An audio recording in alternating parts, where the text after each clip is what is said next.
ವಿಷ್ಣು ಶಬ್ದದ ಅರ್ಥವನ್ನ ಈಗ ನೋಡೋಣ.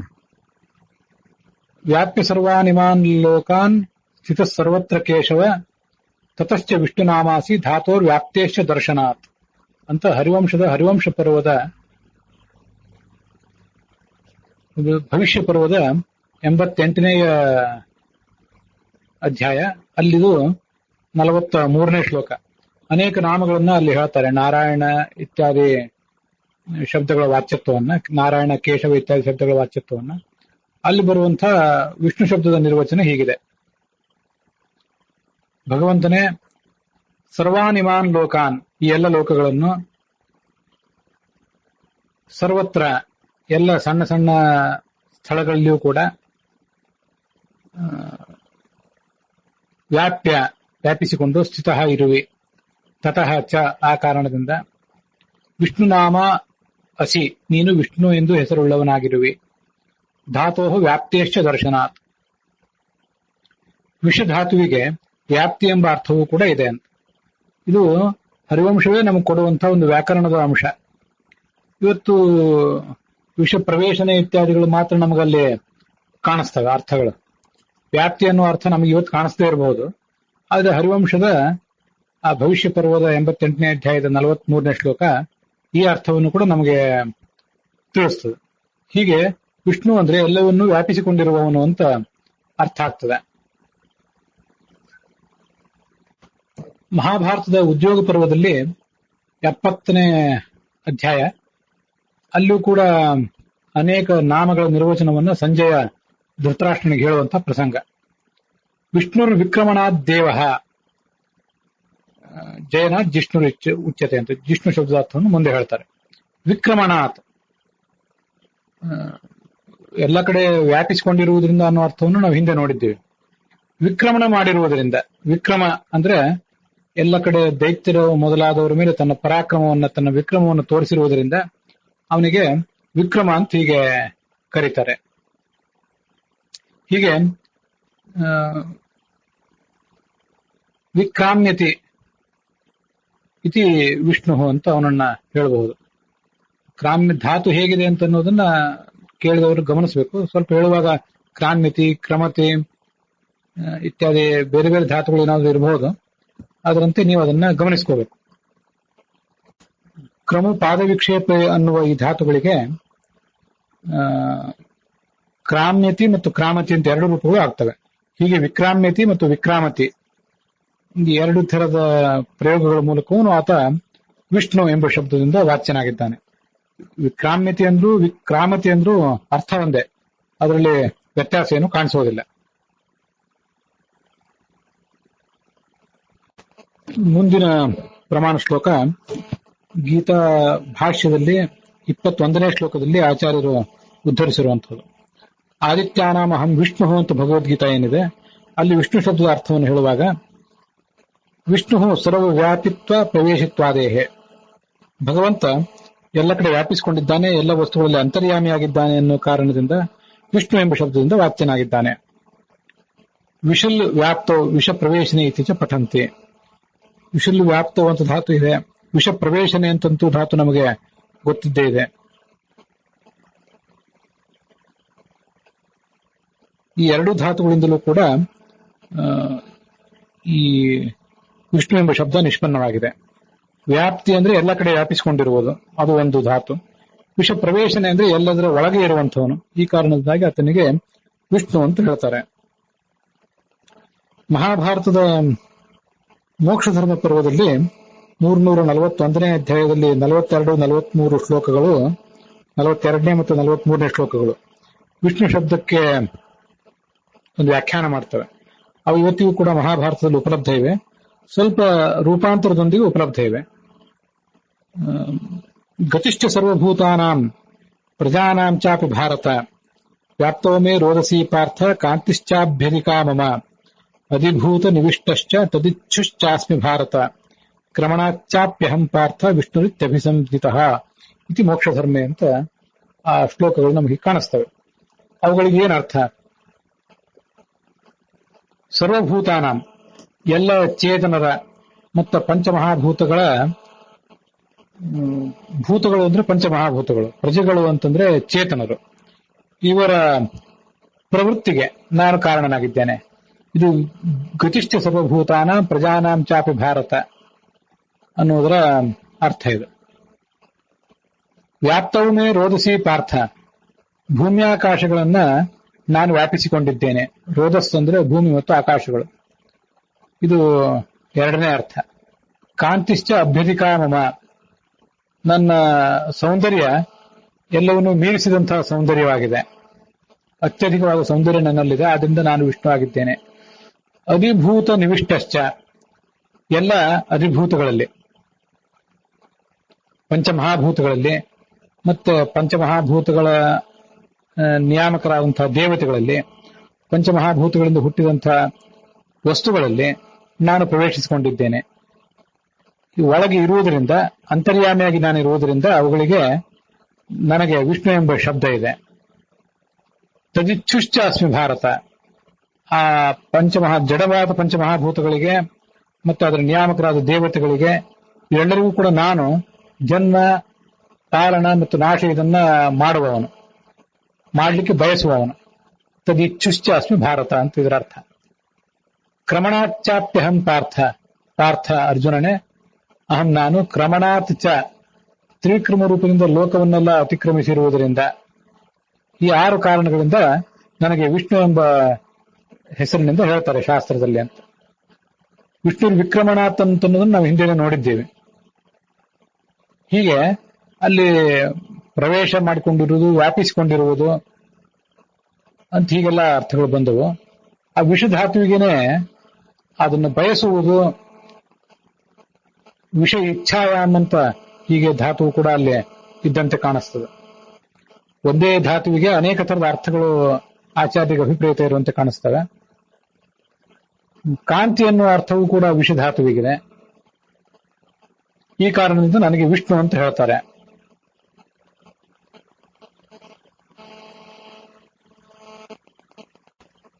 ಅನೇಕ ತರದ ಧಾತುಗಳನ್ನ ನಾವು ಇಲ್ಲಿ ನೋಡಬಹುದಾಗಿದೆ. ಜಯತೀರ್ಥರು ಕೂಡ ಧಾತುವಿನ ಅರ್ಥಗಳನ್ನು ಹೇಳ್ತಾರೆ. ಧಾತು ವ್ಯಾಪ್ತೇಶ್ಚ ದರ್ಶನಾತ್ ಅಂತ ನಾವು ಹಿಂದೆ ನೋಡಿದ್ವಲ್ಲ. ಈ ವಿಷ ಪ್ರವೇಶನೆ ಅಂತ ಧಾತು ಇದೆ. ವಿಷ ಪ್ರವೇಶನೆ ಅಂತ ಧಾತು ಇರುವುದಲ್ಲದೆ ವಿಷುಲ್ ವ್ಯಾಪ್ತವು ಅಂತ ಧಾತು ಕೂಡ ಒಂದು ಹೀಗಿದೆ. ವಿಷ ಪ್ರವೇಶನೆ ಅನ್ನುವಲ್ಲಿ ಶ ಏನಿದೆಯಲ್ಲ ಅದು ತಾಲವ್ಯ ಶಕಾರ, ಶಂಕರ ಶಕಾರ. ಅದು ವಿಷುಲ್ ವ್ಯಾಪ್ತವು ಅಂತ ಏನಿದೆಯಲ್ಲ ಅಲ್ಲಿರುವಂತದ್ದು ಷಣ್ಮುಖ ಶಕಾರ ಅಥವಾ ಮೂರ್ಧನ್ಯ ಶಕಾರ. ವೇವೇಷ್ಟಿ ಅಂತ ಕ್ರಿಯಾಪದ ಆಗ್ತದೆ. ವಿಷಧಾತುವಿನ ಪ್ರಯೋಗ ವಿಷತಿ ಅಂತ ಆಗ್ತದೆ. ವಿಷ ಪ್ರವೇಶನೆ ಅನ್ನೋ ಧಾತು ವಿಷತಿ ಅಂತ ಆದ್ರೆ, ವಿಷುಲ್ ವ್ಯಾಪ್ತವು ಧಾತು ವೇವೇಷ್ಟಿ ಅಥವಾ ವೇವಿಷ್ಟೇ ಅಂತ ಹೀಗೆ ಅದು ಕ್ರಿಯಾಪದ ಆಗ್ತದೆ. ಅದರಿಂದ ವಿಷ್ಣು ಅನ್ನೋ ಶಬ್ದ ನಿಷ್ಪನ್ನ ಆಗ್ತದೆ. ಇವೆಲ್ಲ ಇವತ್ತಿನ ವ್ಯಾಕರಣದಲ್ಲೇ ಸಿಗ್ತವೆ. ಮುಂದೆ ವಿ, ಗತಿ, ವ್ಯಾಪ್ತಿ, ಪ್ರಜನ, ಕಾಂತಿ, ಅಸನ, ಖಾದನೇಶು ಅಂತ ಹೀಗೊಂದು ಧಾತು ಕೂಡ ಇವತ್ತು ನಮಗೆ ಉಪಲಬ್ಧ ಇದೆ. ಅದು ಅದರ ಪ್ರಯೋಗ ವೇತಿ ಅಂತ ಹೀಗಾಗ್ತದೆ. ನಾವು ಹೆಚ್ಚಾಗಿ ಕೇಳದಂತ ಪ್ರಯೋಗ ಮಾಡದಂತ ಒಂದು ಧಾತು ಇದು. ವೇತಿ, ವೀತಃ, ವಿಯಂತಿ ಅಂತ ಹೀಗೆ. ಅದಕ್ಕೆ ಗತಿ ಅಂತ ಅರ್ಥ ಇದೆ, ಪ್ರಾಪ್ತಿ ಅಂತ ಅರ್ಥ ಇದೆ, ಪ್ರಜನ ಅಂದ್ರೆ ಹುಟ್ಟಿಸುವುದು ಇತ್ಯಾದಿ ಅರ್ಥಗಳು ಬರುವುದು, ಕಾಂತಿ ಸುಂದರನಾಗಿರುವುದು, ಕಾಂತಿಶಾಲಿಯಾಗಿರುವುದು, ಕಂಗೊಳಿಸುವುದು ಅಂತ ಅರ್ಥ ಆಗಬಹುದು. ಅಸನ ಅಥವಾ ಆಸನ ಅಂತನೂ ಅದನ್ನ ಕೆಲವರು ವ್ಯಾಖ್ಯಾನ ಮಾಡ್ತಾರೆ. ಖಾದನೇಶು ತಿನ್ನುವುದು ಅಂತ ಈಗ ಅರ್ಥ ಮಾಡ್ತಾರೆ. ಅದಕ್ಕೆ ಅರ್ಥಗಳನ್ನೇ ಬೃಹದ್ದಾತು ರೂಪಗಳು ಮೊದಲಾದ ಕಡೆ ಹೇಳ್ತಾರೆ. ಪ್ರಜನ ಅಂದ್ರೆ ಗರ್ಭಗ್ರಹಣಂ, ಅಸನಂ ಅಂದ್ರೆ ಕ್ಷೇಪಣಂ ಅಂತ ಈಗ ಅರ್ಥವನ್ನು ಹೇಳ್ತಾರೆ. ಎಲ್ಲವನ್ನೂ ತಾನು ಗರ್ಭದಲ್ಲಿ ಹೊತ್ತಿರುವುದು ಅಂತ ಅರ್ಥ. ಈ ವಿಷ್ಣು ಶಬ್ದಕ್ಕೆ ಆ ಒಂದು ಅರ್ಥವೂ ಕೂಡ ಬರ್ತದೆ. ಜಯತೀರ್ಥರು ಪ್ರಮೇಯ ದೀಪಿಕಾದಲ್ಲಿ, ಗೀತಾ ಭಾಷ್ಯ ಪ್ರಮೇಯ ದೀಪಿಕಾದಲ್ಲಿ ಆ ಧಾತುವನ್ನ ಉದ್ಧರಿಸ್ತಾರೆ. ಈ ಧಾತುವಿಗೆ ಸ್ನು ಅನ್ನುವ ಪ್ರತ್ಯಯ, ಕ, ಸ, ನ ಈ 3 ಒತ್ತಕ್ಷರಗಳು, ಆ ಮೂಲಕ ಸ್ನು ಅನ್ನುವ ಪ್ರತ್ಯಯ ಬಂದು ವಿಷ್ಣು ಎಂಬ ಶಬ್ದ ನಿಷ್ಪನ್ನವಾಗಿದೆ. ವಶಕಾಂತವೆಂಬ ಧಾತುವನ್ನು ಕೂಡ ಇಟ್ಕೊಳ್ಬಹುದಾಗಿದೆ. ವಶಕಾಂತವೆಂಬ ಧಾತುವಿನ ಮೇಲೆ ನೂ ಪ್ರತ್ಯಯ ಬಂದು ವಿಷ್ಣು, ಅಕಾರಕ್ಕೆ ಇಕಾರ ಬಂದು ಶಕಾರ ಬದಲಾವಣೆಯನ್ನು ಕಂಡು ಹೀಗೆ ರೂಪ ನಿಷ್ಪನ್ನವಾಗಿದೆ. ಅಥವಾ ನಾವೀಗಾಗಲೇ ನೋಡಿದಂತೆ ಈ ವಿ ಗತಿ ಎನ್ನುವ ಧಾತು ಏನಿದೆಯಲ್ಲ ಅದಕ್ಕನುಸಾರವಾಗಿ ಕೂಡ ಈ ವಿಷ್ಣು ಅನ್ನುವ ಶಬ್ದವನ್ನ ನಿರ್ವಚನಕ್ಕೆ ತಂದುಕೊಳ್ಳಬಹುದಾಗಿದೆ.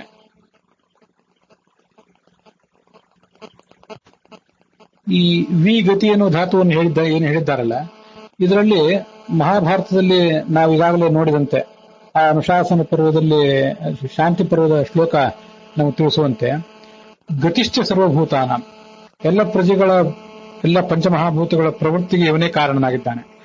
ಆ ಗತಿ ಎನ್ನುವುದು ಧಾತುವಿನ ಮೊದಲನೇ ಅರ್ಥವೇ ಆಗಿದೆ. ವ್ಯಾಪ್ತವೇ ರೋದಸಿ ಪಾರ್ಥ, ವ್ಯಾಪ್ತನೂ ಕೂಡ ನಾನಾಗಿದ್ದೇನೆ ಅಂತ, ಭೂಮ್ಯಾಕಾಶಗಳನ್ನು ತುಂಬಿ ನಿಂತಿದ್ದೇನೆ. ಅದು ಇವತ್ತಿನ ಧಾತುವಿನಲ್ಲಿ ಪ್ರಾಪ್ತಿ ಅನ್ನೋದನ್ನು ತೋರಿಸ್ತದೆ. ಪ್ರಾಪ್ತಿ ಅಂದ್ರೂ ವ್ಯಾಪ್ತಿ ಅಂದ್ರೂ ಅರ್ಥ ಒಂದೇ, ಮೂಲ ಧಾತು ಒಂದೇ ಆಗಿದೆ. ಒಂದಕ್ಕೆ ವಿ ಅಂತ ಉಪಸರ್ಗ ಬಂದ್ರೆ ವ್ಯಾಪ್ತಿ, ಪ್ರ ಅಂತ ಉಪಸರ್ಗ ಬಂದ್ರೆ ಪ್ರಾಪ್ತಿ, ಇಷ್ಟೇ. ಮುಂದೆ ಪ್ರಜನ ಅಂತಿದೆ. ಪ್ರಜನ ಅಂದ್ರೆ ಗರ್ಭಗ್ರಹಣ ಅಂತ ಅರ್ಥ. ಗರ್ಭಗ್ರಹಣ ಅಂತ ಅನ್ನೋದನ್ನ ಹೀಗೆ ವ್ಯಾಖ್ಯಾನಿಸಬಹುದು. ನನಗೆ ಇದೊಂದು ನೆನಪಿಗೆ ಬರ್ತದೆ. ಈ ಜಗತ್ತಿನಲ್ಲಿ ಎಲ್ಲರನ್ನೂ ಕೂಡ ಗರ್ಭದಲ್ಲಿ ಹೆತ್ತ ತಾಯಿ ಭಗವಂತ ಆಗಿದ್ದಾನೆ, ಅವನು ತಂದೆಯೂ ಕೂಡ ಆಗಿದ್ದಾನೆ. ಈ ಬ್ರಹ್ಮಾಂಡಕ್ಕೆ ಅವನು ಉದಕಂ ವಾಯುನ ಶುಷ್ಕಂ ಭಿನ್ನಂ ಪದ್ಮ ಅಭೂಧರೇ ಅಂತ ಭಾಗವತ್ ತಾತ್ಪರ್ಯ ಹೇಳುವಂತೆ, ಒಬ್ಬಳು ಸ್ತ್ರೀಯ ಗರ್ಭದಲ್ಲಿ ಒಂದು ಗರ್ಭ ಮೊದಲು ನೀರಿನ ರೂಪದಲ್ಲಿ ಇರ್ತದೆ. ತಾಯಿಯ ಅಂಶ ಮತ್ತು ತಂದೆಯ ಅಂಶ ನೀರಿನ ರೂಪದಲ್ಲಿ ಇರ್ತದೆ. ಆ ನೀರು ಕ್ರಮವಾಗಿ ಘನೀಭವಿಸಿ ಒಂದು ದೇಹದ ರೂಪ ತಾಳ್ತದೆ, ನಮಗದು ಗೊತ್ತಿದೆ. ಅದರಂತೆ ಭಗವಂತನ ಉದರದಲ್ಲಿಯೂ ಕೂಡ ಉದಕಂ ವಾಯುನ ಶುಷ್ಕಂ, ಒಳಗೆ ಆತನ ಗರ್ಭದಲ್ಲಿ ನೀರಿತ್ತು. ಆ ನೀರು ವಾಯುವಿನ ಮೂಲಕವಾಗಿ ಒಣಗಿ ಭಿನ್ನಂ ಅರಳಿ ಭಿನ್ನಂ ಪದ್ಮಮಭೂತ್, ಅರಳಿದವಂತ ಪದ್ಮವಾಯಿತು ಅಂತ ಭಾಗವತ ತಾತ್ಪರ್ಯ ಅದನ್ನು ಹೇಳ್ತದೆ. ಈ ರೀತಿಯಾಗಿ ಭಗವಂತ ಆ ಪ್ರಜನ ಅಂದ್ರೆ ಗರ್ಭಗೃಹದಲ್ಲಿ ಜಗತ್ತನ್ನೆಲ್ಲ ಇಟ್ಟುಕೊಂಡು ಹೊರಗೆ ತಂದಿದ್ದಾನೆ ಅನ್ನೋ ಅರ್ಥವನ್ನು ನಾವು ತಿಳ್ಕೋಬಹುದಾಗಿದೆ. ಅಸನ ಅಂದ್ರೆ ಬಿಸಾಕುವುದು ಅಂತ, ಕ್ಷೇಪಣ ಅಂತ ಅರ್ಥ. ಜಗತ್ತೆಲ್ಲವನ್ನು ಕೂಡ ಆತ ಸೃಷ್ಟಿಗೆ ತಂದಿದ್ದಾನೆ. ಹಿಂದೆ ಈ ಜಗತ್ತು ಸೃಷ್ಟಿಯಲ್ಲಿ ಇರಲಿಲ್ಲ.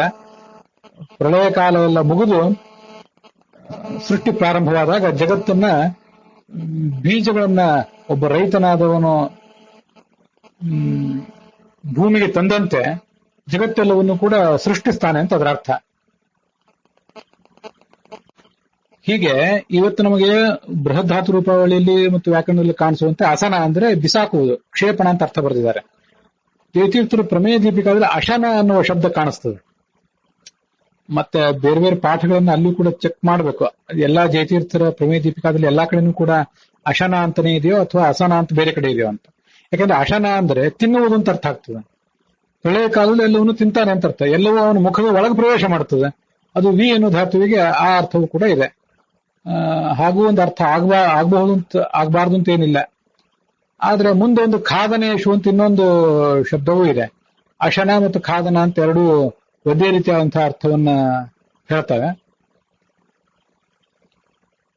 ಹೀಗೆ ಅಸನ ಅಂತ ಅರ್ಥ ಇಟ್ಕೊಂಡ್ರೆ ಅದು ಹೆಚ್ಚು ಸೂಕ್ತವಾಗಿ ಕಾಣಿಸ್ತದೆ. ಸೃಷ್ಟಿಗೆ ಹೊರಗೆ ತಂದು ಚೆಲ್ಲುತ್ತಾನೆ. ಯಾಕಂದ್ರೆ ಈ ಜೀವರು ಕೂಡ ಕ್ಷುದ್ರ ಮಿಶ್ರಾಣಿಯು ಬೀಜಾನಿ ಅಂತ ನಮ್ಗೆ ಶಾಸ್ತ್ರದಲ್ಲಿ ಕಾಣಿಸ್ತದೆ. ನಿಮ್ಗೆ ಅದೆಲ್ಲ ಗೊತ್ತಿರ್ತದೆ. ಎಲ್ಲಾ ಜೀವರು ಕೂಡ ಭಿನ್ನ ಭಿನ್ನವಾದ ಸ್ವಭಾವವುಳ್ಳಂತ ಬೀಜಗಳಂತೆ ಅವರನ್ನ ಭೂಮಿಗೆ ಅಸನ ಮಾಡ್ತಾನೆ, ಚೆಲ್ಲುತ್ತಾನೆ. ಆದ್ರಿಂದ ಅಸನ ಅಂತಿದ್ರೆ ಚೆನ್ನಾಗಿರ್ತದೆ. ಇದೊಂದು ಯಾವುದೋ ಪಾಠದಲ್ಲಿ ಅಶನ ಅಂತ ಕಂಡಿದೆ. ಇನ್ನು ಪ್ರಮೇಯ ದೀಪಿಕಾದ ಬೇರೆ ಬೇರೆ ವ್ಯಾಖ್ಯಾನಗಳನ್ನು ಚೆಕ್ ಮಾಡಬೇಕು. ಅಷ್ಟೆಲ್ಲ ಮಾಡ್ಲಿಕ್ಕೆ ನನಗೆ ಸಮಯ ಆಗ್ಲಿಲ್ಲ. ಅಂತೂ ಇದ್ದೊಂದು ಅರ್ಥವನ್ನ ಈ ಮೂಲಕ ಹೇಳಿದ್ದೇನೆ.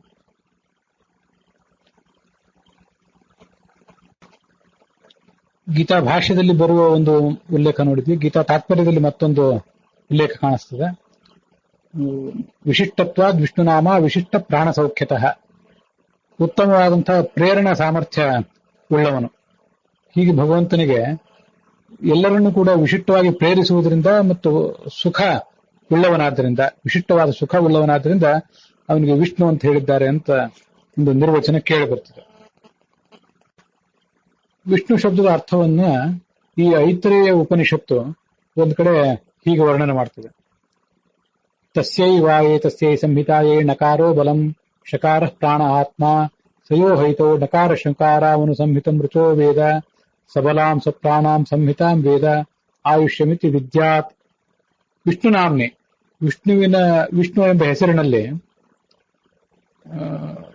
ತಸ್ಯೈವ ಏತಸ್ಯೈ ಸಂಹಿತಾಯೇ ನಕಾರೋ ಬಲಂ, ನಕಾರ ಬಲ ಅನ್ನೋ ಅರ್ಥವನ್ನು ಹೇಳ್ತದೆ. ಶಕಾರ ಅಂತನ್ನೋದು ಆತ ಎಲ್ಲರಿಗೂ ನಿಯಾಮಕ ಅನ್ನೋ ಅರ್ಥವನ್ನು ಹೇಳ್ತದೆ. ಹೀಗೆ ನಕಾರ ಮತ್ತು ಶಕಾರಗಳ ಅರ್ಥವನ್ನು ಯಾರು ತಿಳ್ಕೊಂಡಿರ್ತಾನಲ್ಲ ಅವನು ಇಡೀ ಸಂಹಿತಾ ಅರ್ಥವನ್ನೆಲ್ಲ ತಿಳ್ಕೊಂಡಂತಾಯ್ತು. ನಮಗೆ ಇಡೀ ಋಕ್ ಸಂಹಿತಾದ ಅರ್ಥ ಎಲ್ಲ, ಯಜುಸ್ ಸಂಹಿತಾದ ಅರ್ಥ ಎಲ್ಲ ನಮ್ಗೆ ಗೊತ್ತಿಲ್ಲದೆ ಇರಬಹುದು. ಆದ್ರೆ ನಕಾರದಿಂದ ಆತ ಬಲಸ್ವರೂಪನಾಗಿದ್ದಾನೆ ಅಂತ ತಿಳ್ಕೊಳ್ಳುವುದು, ಶಕಾರದಿಂದ ಆತ ಎಲ್ಲದಕ್ಕೂ ನಿಯಾಮಕನಾಗಿದ್ದಾನೆ ಅನ್ನೋದೊಂದನ್ನು ತಿಳ್ಕೊಂಡ್ಬಿಟ್ರೆ ಆತ ಭಗವಂತ ಹೇಗೆ ಸರ್ವಶಬ್ದ ವೇದ ವಾಚ್ಯನಾಗಿದ್ದಾನೆ ಅನ್ನೋದನ್ನೆಲ್ಲ ತಿಳ್ಕೊಂಡಂತಾಗ್ತದೆ.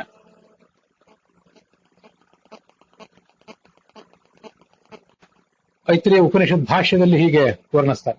ವಿಷ್ಣುನಾಮ್ನಿ ನ ಶಬ್ದೇನ ವಿಷ್ಣುರ್ ಬಲ ಮುದೀರ್ಯತೆ. ನ ಎಂಬ ಶಬ್ದದಿಂದ ವಿಷ್ಣುವಿನ ಬಲವನ್ನು ಹೇಳ್ತಾರೆ. ವಿಷ್ಣುನಾಮ್ನಿ ಶಕಾರೇಣ ರಮಾ ಬ್ರಹ್ಮೇಶ ಪೂರ್ವಿಣ, ರಮಾ ಬ್ರಹ್ಮ ರುದ್ರ ಮೊದಲಾದ ಜಗತ್ತಿನ ಪ್ರಣೇತ ಆತ ಅಂತ ಅರ್ಥವನ್ನ ನಾವು ಹೇಳ್ತಾರೆ. ವಿಷ್ಣು ಶಕಾರ ಇತ್ಯುಕ್ತ ಇತ್ಯುಕ್ತಸ್ಯ ವಿಶಿಷ್ಟತ, ಮತ್ತೆ ವಿಶಿಷ್ಟ ಅತ್ಯಂತ ವಿಶಿಷ್ಟವಾದಂತಹ ಸುಖ, ಒಂದು ವಿಶಿಷ್ಟವಾದಂತಹ ನಿಯಾಮಕತ್ವ ಅನ್ನುವ ಅರ್ಥ ನಮಗಲ್ಲಿ ಸಿಗ್ತದೆ. ಅಂತ್ಯಸ್ಥಿತ ಉಕಾರಸ್ತು ತಾಚ್ಛೀಲ್ಯಂ ಹಿ ಹರೇರ್ವದೇತ್. ಈ ವಿಷ್ಣು ಎಂಬ ಶಬ್ದದಲ್ಲಿರುವಂತಹ ಪ್ರತಿಯೊಂದು ಕೂಡ ಸಾರ್ಥಕವಾಗಿದೆ ಅಂತ ಹೇಳ್ತಾರೆ. ಹೇಗೆ ಶ ಅನ್ನುವುದು ಅವನ ನಿಯಾಮಕತ್ವವನ್ನು ಹೇಳ್ತದೆ, ನ ಅನ್ನುವುದು ಆತನ ಬಲವನ್ನು ಹೇಳ್ತದೆ, ವಿ ಎನ್ನುವುದು ಆತನ ವೈಶಿಷ್ಟ್ಯವನ್ನು ಹೇಳ್ತದೆ. ಇಷ್ಟು ಗೊತ್ತಾಯ್ತು ನಮಗೆ. ವಿತ್ಯುಕ್ತಸ್ಯ ವಿಶಿಷ್ಟತ. ಅಲ್ಲಿ ಹೂ ಅಂತಿದೆಯಲ್ಲ ಕೊನೆಯದ್ದು, ಆ ಹೂ ಎಂಬುದು ಈ ಭಗವಂತನ ಬಲ, ಭಗವಂತನ ಆ ಒಂದು ನಿಯಾಮಕತ್ವ, ಇದೆಲ್ಲವೂ ಕೂಡ ಸ್ವಾಭಾವಿಕವಾಗಿದೆ. ಅದು ಆತ ಯಾವುದೇ ತಪಸ್ಸು ಇತ್ಯಾದಿ ಸಾಧನೆ ಮಾಡಿ ಪಡ್ಕೊಂಡದ್ದಲ್ಲ ಅಂತ ನಮ್ಗೆ ಗೊತ್ತಾಗ್ತದೆ. ಹೀಗೆ ಹೂ ಅನ್ನುವುದು ಆ ಸ್ವಭಾವವನ್ನ, ಭಗವಂತನ ಮೂಲ ಸ್ವಭಾವ ಅದು ಅಂತ ಅನ್ನೋದನ್ನ ಹೇಳ್ತದೆ. ಪರಾಸ್ಯ ಶಕ್ತಿ ವಿವಿಧೈವ ಶೂಯತೆ ಸ್ವಾಭಾವಿಕಿ ಜ್ಞಾನ ಬಲ ಕ್ರಿಯಾಚ ಅಂತ ವೇದವಾಕ್ಯವು ಕೂಡ ಆತನ ಶಕ್ತಿ, ಆತನ ಬಲ, ಕ್ರಿಯೆ ಎಲ್ಲವೂ ಕೂಡ ಸ್ವಾಭಾವಿಕ ಅನ್ನೋ ಅರ್ಥವನ್ನ ತಿಳಿಸಲಿಕ್ಕಾಗಿಯೇ ಇದೆ. ಅದೇ ಐತರೇಯ ಭಾಷ್ಯದಲ್ಲಿ ಹೀಗೆ ವರ್ಣಿಸ್ತಾರೆ. ವಿಷ್ಣುನಾಮಾರ್ಥ ರೂಪತ್ವ ವೇದಾನಾಮಪಿ ಸರ್ವಶಃ ಅನ್ಯೇಷಾಮಪಿ ಶಬ್ದಾನಾಂ ಸಂಹಿತಾ ವಿಷ್ಣುವಾಚಕಾ.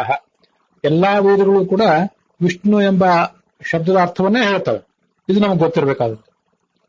ಉಳಿದೆಲ್ಲೇ ಇಡೀ ವೇದದ ವಾಕ್ಯಗಳ ಅರ್ಥ ನಮಗೆ ಆಗದೇ ಇರಬಹುದು. ಆದ್ರೆ ಭಗವಂತ ಎಲ್ರಿಗೂ ನಿಯಾಮಕನಾಗಿದ್ದಾನೆ, ಬಲರೂಪನಾಗಿದ್ದಾನೆ ಅನ್ನುವ ಅರ್ಥವನ್ನು ತಿಳ್ಕೊಂಡ್ರೆ ಸಕಲ ವೇದಗಳ ಅರ್ಥವನ್ನು ತಿಳ್ಕೊಂಡಂತೇನೂ ಆಯ್ತು.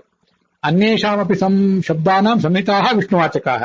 ಬೇರೆ ಯಾವುದೇ ಎರಡು ಅಕ್ಷರಗಳು ಒಟ್ಟೊಟ್ಟಿಗೆ ಸೇರಿದರೆ, ಎರಡು ಅಕ್ಷರಗಳ ಸಂಧಿ ಆದ್ರೆ ಅಲ್ಲೆಲ್ಲ ಭಗವಂತನದೇ ಗುಣಗಾನ ಇರ್ತದೆ. ಭಗವಂತ ಬಲಸ್ವರೂಪ, ಭಗವಂತ ಎಲ್ಲಿಗೂ ನಿಯಾಮಕ ಅನ್ನುವ ಒಂದು ಸಿದ್ಧಾಂತದ ವರ್ಣನವೇ ಅಲ್ಲಿರ್ತದೆ.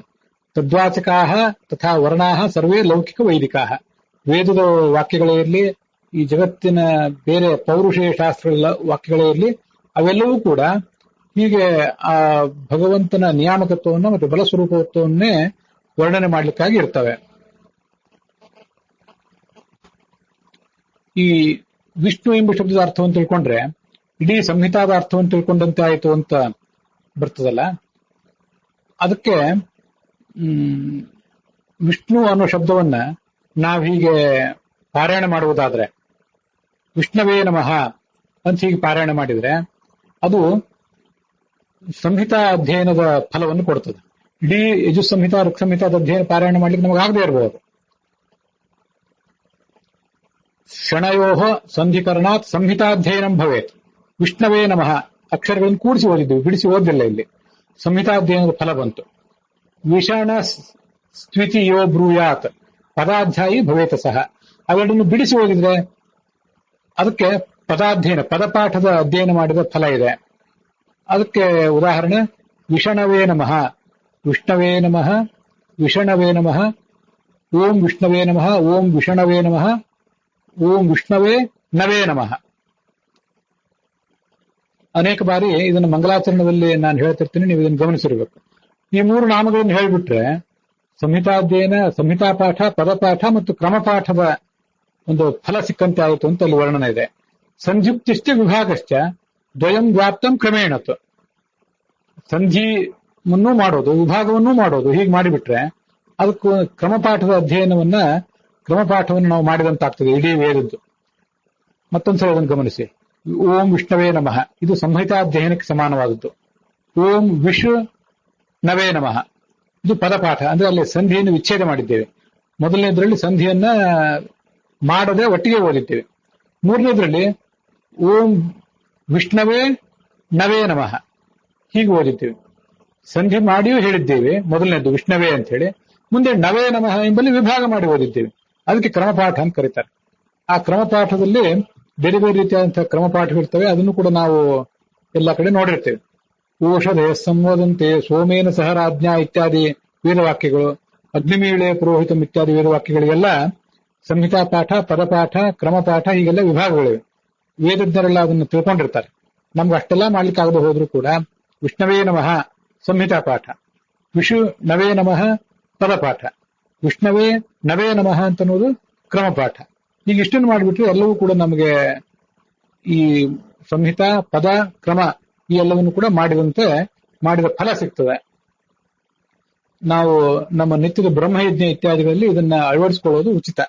ಋಗ್, ಯಜುಃ, ಸಾಮ, ಅಥರ್ವ ಮತ್ತೆ ಬೇರೆ ಬೇರೆ ಶಾಸ್ತ್ರಗಳ ತುಣುಕು, ಅಂಗಗಳ ತುಣುಕುಗಳನ್ನೆಲ್ಲ ನಾವು ಹೇಳ್ತೇವೆ.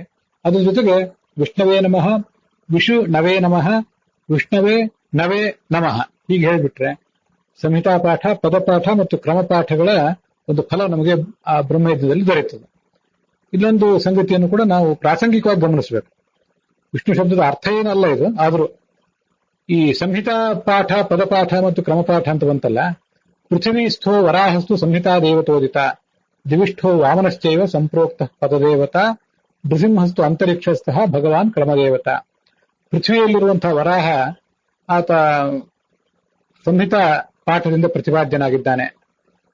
ದ್ಯುಲೋಕದಲ್ಲಿರುವಂತಹ ವಾಮನ ಪದಪಾಠದಿಂದ ಪ್ರತಿಪಾದ್ಯನಾಗಿದ್ದಾನೆ. ನರಸಿಂಹ ಅಂತರಿಕ್ಷ ಲೋಕದಲ್ಲಿದ್ದಾನೆ, ಆತ ಕ್ರಮಪಾಠಕ್ಕೆ ದೇವತೆಯಾಗಿದ್ದಾನೆ ಅಂತ ವರ್ಣನೆ ಮಾಡಿದ್ದಾರೆ. ಸ್ವಾಧ್ಯಾಯಮೇವಂ ಧ್ಯಾತ್ವಾಯ ಕರೋತ್ಯುಪವದೇನ್ನತಂ, ಈ ತರ ಸ್ವಾಧ್ಯಾಯ ಮಾಡ್ಬೇಕು ನಾವು. ಸಂಹಿತಾ ಪಾಠ, ಪದಪಾಠ, ಕ್ರಮಪಾಠ ಎಲ್ಲ ಮಾಡುವಾಗ ಆಯಾ ಭಗವಂತನ ರೂಪಗಳು ಯಾವ್ಯಾವ ಲೋಕದಲ್ಲಿರ್ತವೆ ಅಂತ ತಿಳ್ಕೊಳ್ಬೇಕು ಅಂತ ಅಲ್ಲೇ ಐತರೇಯ ಉಪನಿಷತ್ತಿನ ಭಾಷ್ಯದಲ್ಲೇ ವರ್ಣನೆ ಮಾಡ್ತಾರೆ. ಇದು ಆ ವಿಷ್ಣು ಶಬ್ದದ ಅರ್ಥ.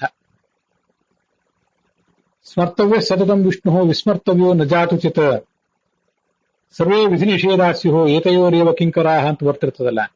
ಯಾವತ್ತು ಭಗವಂತನನ್ನ ವಿಷ್ಣುವನ್ನು ಸ್ಮರಿಸಬೇಕು, ಅವನನ್ನು ಮರೆಯಬಾರ್ದು.